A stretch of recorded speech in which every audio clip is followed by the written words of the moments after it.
Ethiopia's year-long conflict over the Tigray region is reverberating as far as Washington, where demonstrators gathered Thursday near the U.S. Capitol to denounce what they called a genocide by the Ethiopian government and a lack of action by the United States and the United Nations to stop the fighting. Also in Washington, representatives of 9 Ethiopian rebel and opposition groups held a signing ceremony to announce they are joining forces to replace the Abiy government. For his part, Abiy says his government will prevail and has called on residents of Addis Ababa to take up arms if necessary to defend their neighborhoods. U.S. Special Envoy Jeffrey Feltman, who is in the Ethiopian capital, faces a difficult mission.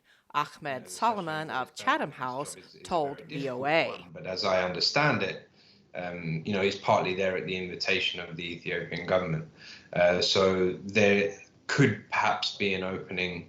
There could perhaps be a scenario where there are discussions about, the possibility of a ceasefire, the possibility of finding a way through the country's challenges that doesn't involve the conflict spiraling and worsening as it has been doing. The U.S. is calling on all the parties to negotiate a ceasefire and allow humanitarian assistance to reach the Ethiopian people. Former Ambassador Makila James spoke with VOA. The U.S. has always been a friend of the Ethiopian people and has been a real supporter of Prime Minister Abiy. What we're seeing now threatens to undermine all of the progress and the promise of what Prime Minister Abiy came into office to do. And so we hope that this will not be squandered, will not be wasted, and that we can see ourselves all returning to a place where Ethiopia can be an exporter of peace in the region, exporter of development.